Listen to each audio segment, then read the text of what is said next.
अभी बोला ही इतना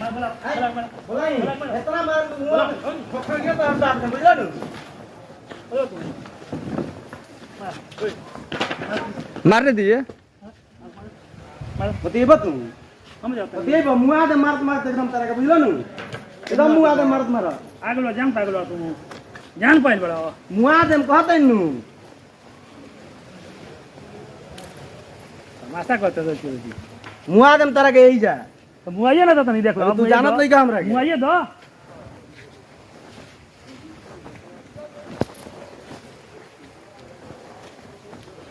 आप कहाँ गए थे विद्यालय? आप 10 बजे आए, उसके बाद आप कहाँ गए थे?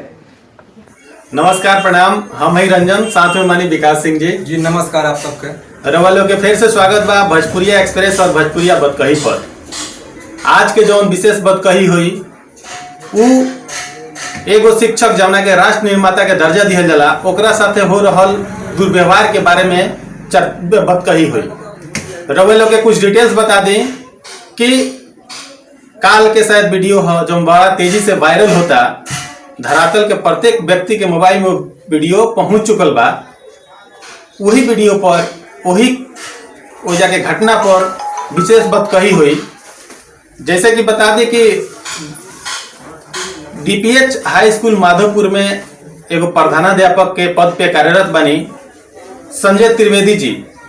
वहाँ के स्कूल के कंपाउंड में घुस के एगो स्थानीय जनप्रतिनिधि द्वारा मारपीट कई गई बा, जवन बड़ा ही गलत व्यवहार के प्रतीक बा।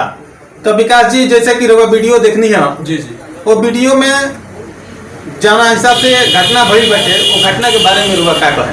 जी काफ़ी दुखद घटना भइल बाटे। घटना भइल बा अध्यापक के साथ में, ये काफ़ी दुखद घटना, निंदनीय घटना बा। इस तरीका से ना होके के चाहिए और जन जनप्रतिनिधि के द्वारा ऐसा कर गई बा, बहुत ही निंदनीय और दुखद घटना बा। प्रशासन से मांग करें कि निष्पक्ष जांच कर जा और दोषी के सजा दिहल जाए।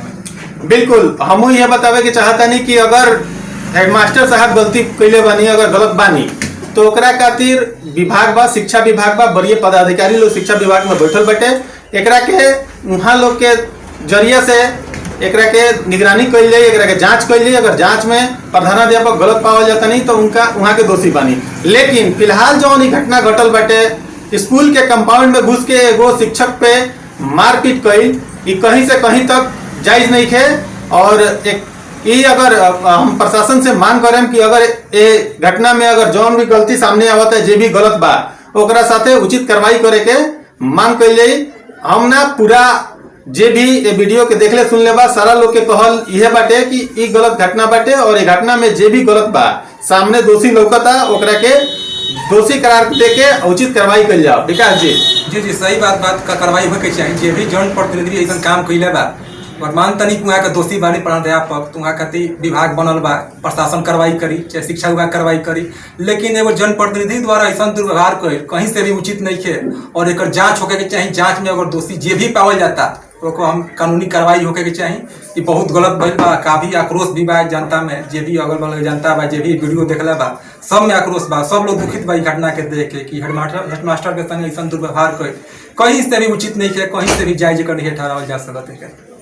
जैसे कि घटना पर कुछ जांच पड़ताल कल गई हमारी टीम द्वारा, तो पता चलल है कि ये जौन घटना बाटे, जौन घटना घटल बा ई कोनो नया घटना नहीं घटल। और स्कूल में विगत 2 वर्षों से आरोप प्रत्यारोप के सिलसिला जारी रहा और सिलसिला इतना आगे तक बढ़ गई हो कि मास्टर साहब शायद बीडीसी साहब पे कुछ आरोप लगा होता नहीं। बीडीसी जो बानी जनप्रतिनिधि वहाँ के, वो स्थानीय जनप्रतिनिधि वहाँ के मास्टर साहब पे भी कुछ आरोप लगा होता नहीं। तो ये आरोप प्रत्यारोप के बात बढ़ते बढ़ते एजा तक पहुंच गया कि स्कूल कंपाउंड में एगो स्थानीय जनप्रतिनिधि पहुंच के और शिक्षक के ऊपर मारपीट के घटना कैलस। ये बड़ा काफी निंदनीय घटना बटे। यही के साथ फिर से अगला वीडियो में मिल जाए। जब तक के लिए गुड बाय।